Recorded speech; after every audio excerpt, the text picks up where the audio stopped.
Hi అండి. ఇదిగోండి, ఈరోజైతే ఈ సిలోన్ బచ్చలు అయితే కట్ చేద్దాం. నేను ఇంతకుముందు ఎప్పుడైతే తినలేదు. నేను ఒక ఊరు వెళ్ళినప్పుడు వాళ్ళ దొడ్లో ఉంది. అయితే అక్కడి నుంచి కూడా నేను ఈ మొక్కలు తీసుకొచ్చాను, కానీ నాకైతే బతకలేదు. చాలా దూరం అనమాట. ఇంకా అందువల్ల ఏమో వడిలిపోయాయి, ఇంకా ఇవి బతకలేదు. అయితే నేను బయటకు వెళ్తూ ఉన్నప్పుడు ఈ రోడ్డు మీద ఉన్నాయి 2-3 మొక్కలు అయితే తీసుకొచ్చాను. అయితే ఆ 2-3 మొక్కలు చాలా చిన్న మొక్కలు అనమాట. ఇవ్వండి ఇంత మొక్కలు. అయితే ఆ మొక్కలే చూడండి ఎంత అయిందో, ఎంత కూర అయిందో. ఇవి కింద నుంచే కొత్త కొత్త మొక్కలు, ఇవ్వండి చిన్న చిన్న మొక్కలు కూడా ఉన్నాయి చూడండి. ఇట్లా పెద్దగా అయిపోయింది. ఇదైతే నేను యూట్యూబ్లో అయితే చూశాను.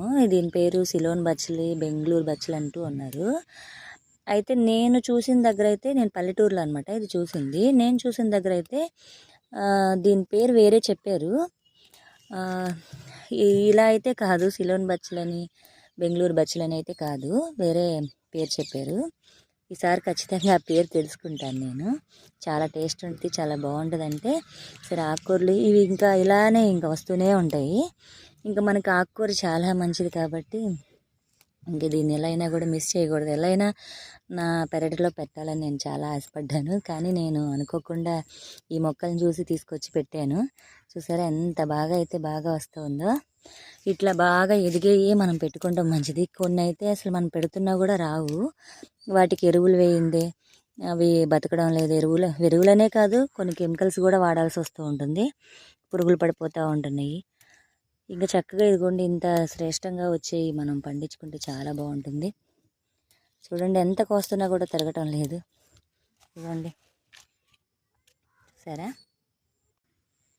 ఇవి కాడలు వేస్తారో ఆకులు వేస్తారో తెలియదు. నేనైతే ఆకులే కోస్తా ఉన్నాను. ఈసారి దీని గురించి మొత్తం డీటెయిల్స్గా తెలుసుకుని నేను చెప్తాను. ఇది టేస్ట్ కూడా నేను ఎప్పుడైతే టేస్ట్ కూడా చేయలేదు. ఈరోజే మొట్టమొదటిసారిగా దీన్ని వండటానికి చూస్తూ ఉన్నాను. మీకు వండి తర్వాత టేస్ట్ కూడా ఎలా ఉందో నేను చెప్తాను ఈసారి వీడియోలో. నా ఛానల్ నచ్చినట్లయితే లైక్ చేయండి, షేర్ చేయండి, సబ్స్క్రైబ్ చేసుకోండి.